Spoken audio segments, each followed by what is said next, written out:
Mesdames, Messieurs, bonsoir et merci à tous de nous rejoindre pour cette nouvelle édition d'information sur Nyota à télévision. À la une de l'actualité ce jeudi 20 novembre 2014, la célébration de la Journée internationale des droits des enfants. Sachez que désormais, les enfants ont le droit de porter plainte contre ceux qui abusent de leurs droits. Un reportage dans ce journal avec Jean-Paul Malimba.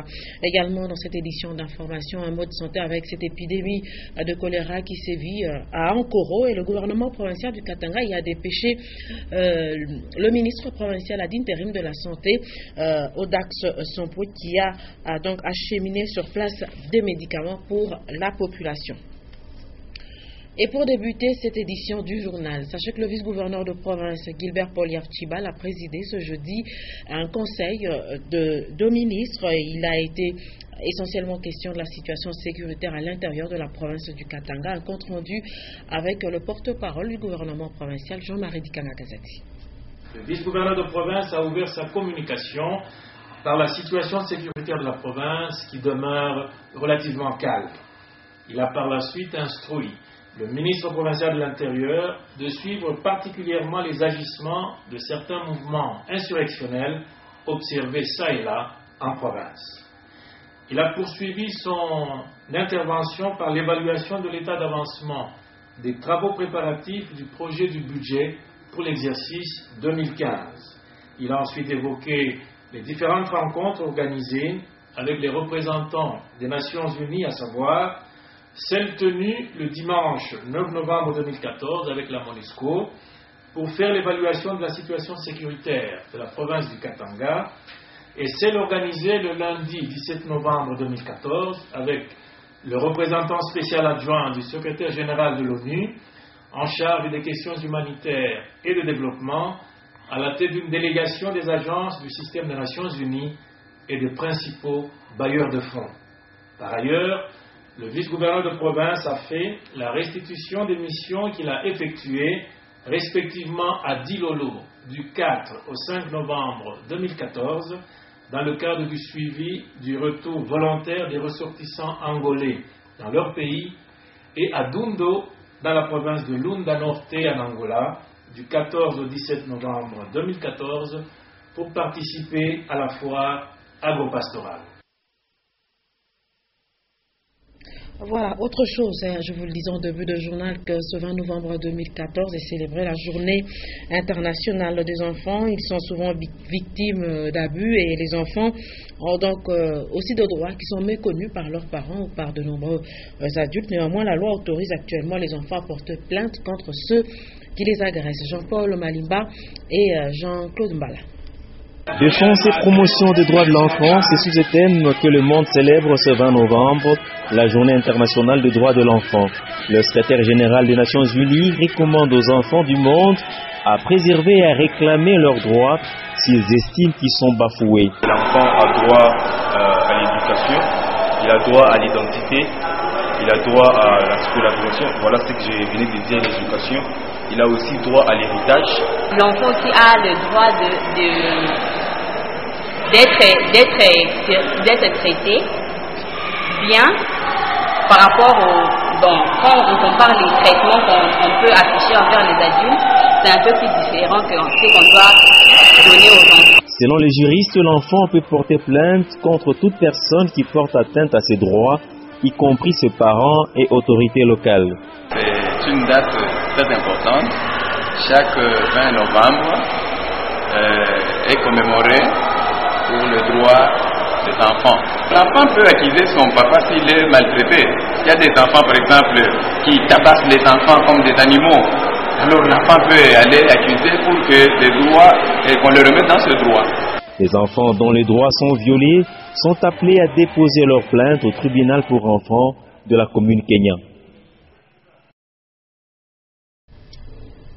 Un mot de santé dans ce journal avec cette épidémie de choléra qui frappe depuis peu le village d'Ankoro. Le gouvernement provincial y a dépêché Odax Sompoué, le ministre provincial d'intérim de la santé, et un lot de médicaments a été disponibilisé par le gouvernement provincial du Katanga pour les soins à prodiguer à la population. Célestin Muganza, Richard Chimba.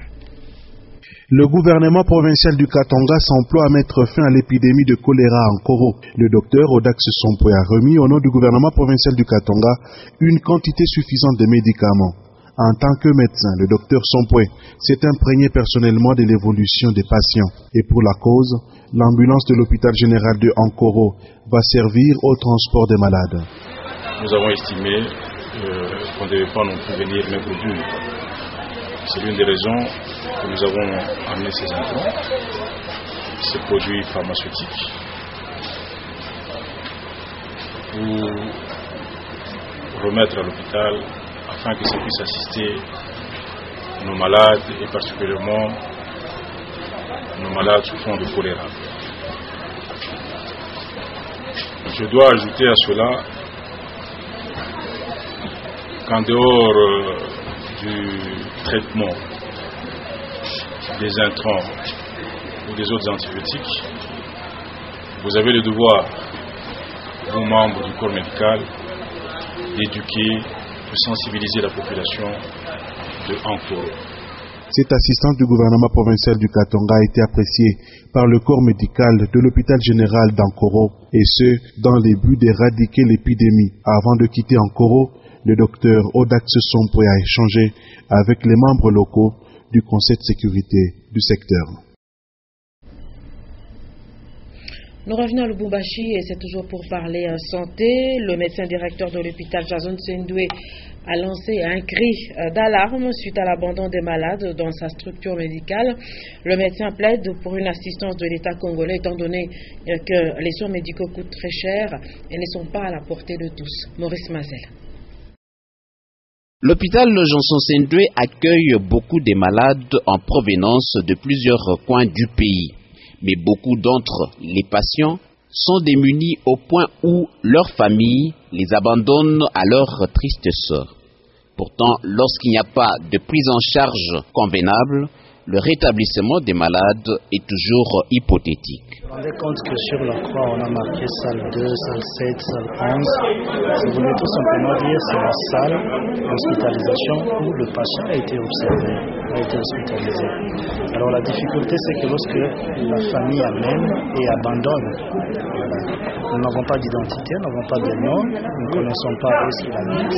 Les autorités peuvent nous aider dans la sensibilisation. Il y a des personnes qui n'ont pas de moyens. Ils viennent à l'hôpital, on discute par rapport à ça. Les autorités sont là pour prendre en charge au lieu de venir et abandonner. Et à la suite, on n'a pas d'identité par rapport à ce malade-là quand il meurt. Certains accidentés sont toujours urgemment orientés à l'hôpital Johnson Sendwe, mais sans un accompagnateur responsable. Les cas des indigents sont légion. Lorsque le décès s'ensuit, les indigents n'ont pas souvent des funérailles dignes. Et sur un tout autre registre, une bonne partie de la voie ferrée au quartier Kra dans la commune annexe est menacée par des creuseurs de moellons et des briquetiers. Malgré le danger qui guette les rails, aucune mesure n'est envisagée par la société de chemin de fer pour pouvoir sécuriser son patrimoine. Maurice Mazel. Les creuseurs fournisseurs des sables, graviers et moellons dans la commune annexe au quartier Kra se rapprochent de plus en plus de la voie ferrée. À la recherche des matériaux de construction, les creuseurs laissent des galeries qui s'étendent tout près des rails de la Société nationale de chemin de fer au Congo. Non loin de la carrière de moellons, les briquetiers, eux, laissent aussi des trous béants. Des fours de briques sont construits un peu partout où il y a de la termitière. Pendant que les creuseurs poursuivent les filons de moellons, aucune initiative n'est envisagée par la société de chemin de fer pour sécuriser tant soit peu son patrimoine. Même les acheteurs de moellons et graviers se préoccupent peu de l'écosystème qui est menacé au jour le jour. Au fil des années, la carrière s'élargit et des galeries se prolongent sur une longue étendue. Malgré l'interdiction formelle de creuser en ce lieu par les chefs des quartiers, dans la clandestinité, les creuseurs, eux, travaillent d'arrache-pied dans la profondeur. Dans la galerie, le risque d'éboulement est toujours probable. Le rond-point situé à l'angle des avenues Néflier et des Oliviers au quartier Bel-Air serait accordé aux personnes vivant avec handicap pour y construire leur bâtisse. En tout cas, ce sont les habitants du quartier Bel-Air qui ont fait cette révélation et pointent du doigt la commune Kampemba. Déjà des briques et autres matériels de construction y ont déjà été déployés. Un constat fait par Edouard Kanko. Cet espace vert, une sorte de parc d'attraction, se trouve au quartier Bel-Air, précisément à l'angle des avenues Néflier et des Oliviers. De l'avis des habitants de ces coins, cet espace de l'État est en voie d'être spolié. La présence des briques, sable et même un plan et traces des fondations confirment cette hypothèse. De bouche à l'oreille, l'on apprend que c'est la commune de Kampemba qui aurait donné cet espace aux personnes vivant avec handicap. Nous constatons que ça c'est le rond-point. Et le rond-point, il y a beaucoup de gens qui viennent peut-être se détendre ici. Et nous avons passé beaucoup de temps ici au Bel-Air. On n'a jamais vu peut-être qu'on a construit sur ce rond-point. Mais chose grave, nous avons constaté qu'on a déjà, comme vous l'avez filmé, il y a déjà des briques qui sont là. On veut exactement construire sur les ronds-points. Et nous demandons nous-mêmes qui y a autorisé ou bien qui a vendu cette place pour qu'on puisse construire. Nous ne savons pas. Vraiment, nous demandons sincèrement le gouvernement en soi, nos autorités, qu'ils puissent quand même venir, qu'ils puissent vraiment venir aussi intervenir sur la situation qui se pose. Nos efforts pour entrer en contact avec l'autorité municipale sont restés vains. La population de ces coins en appelle au bon sens des autorités et plaide pour la conservation des espaces verts qui non seulement fait la fierté du quartier Bel-Air, mais constitue également les lieux de repos pour les paisibles passants. Un mot sur la page africaine avant de nous quitter. Nous allons parler leadership féminin. Sachez que le Maroc accueille bientôt le 5e sommet global de femmes entrepreneurs. Sylvie Moussa. Il se tient au Marrakech, au Maroc, le 5e sommet mondial sur l'entrepreneuriat féminin. Des assises qui visent à mettre un pont entre les entrepreneurs, les bailleurs de fonds, les banques et les investisseurs. Organisé par le Women's Entrepreneurship, plusieurs femmes venues de presque tous les coins du continent africain s'est réunies pour des échanges d'expériences, question de promouvoir le leadership féminin. Le nombre de femmes jusqu'à nos jours reste moins représentatif dans la gestion et la mise en exécution de la prise de décision. 30% seulement parmi elles exercent et créent des entreprises. Ainsi, les institutions étatiques de presque tous les pays doivent s'investir dans les domaines formels des activités féminines. À savoir, ce sommet global coïncide avec la célébration à l'échelle mondiale de la journée consacrée aux entrepreneuriats féminins. Débutés le 20 novembre, elles vont se clôturer le 21 novembre, toujours à Marrakech. Et en Côte d'Ivoire, à Yamoussoukro, les rêves du premier président Félix Faure se réalisent peu à peu. Dans le village agricole, Yamoussoukro est devenue une ville dotée d'infrastructures modernes qui font d'elle une capitale politique de la Côte d'Ivoire. Cela date depuis 1983. À ce jour, avec ses 6 000 habitants, Yamoussoukro attire plus d'investisseurs et son économie est restée depuis un certain temps stable. Mesdames, Messieurs, avant de nous quitter, nous allons parler d'une journée mondiale assez inédite. Eh bien, c'est la journée mondiale des toilettes. Eh bien, oui, elle existe. Je vous propose ce reportage de la rédaction. Pour cette année, la journée mondiale des toilettes est célébrée sous le thème « L'équité et la dignité ».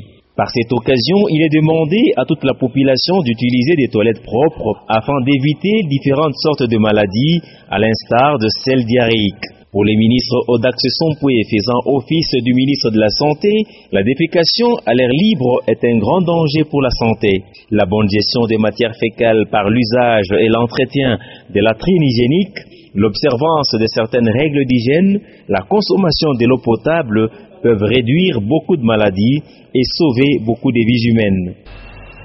Le Katanga, notre province, enregistre plusieurs cas de maladies de mains sales et même de décès dus à ces maladies.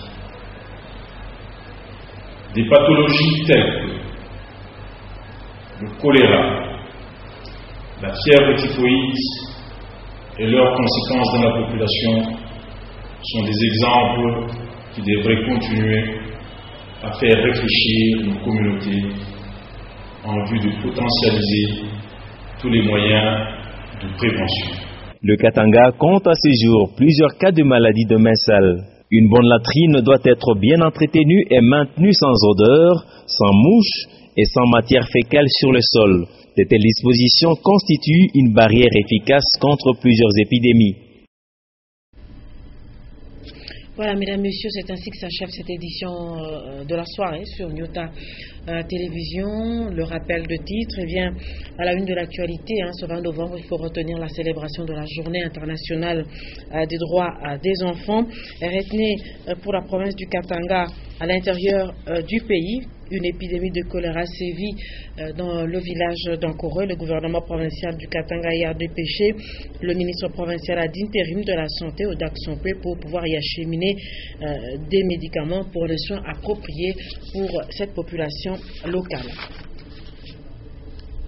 Merci de nous avoir suivis et très bonne suite de programme à tous. Au revoir.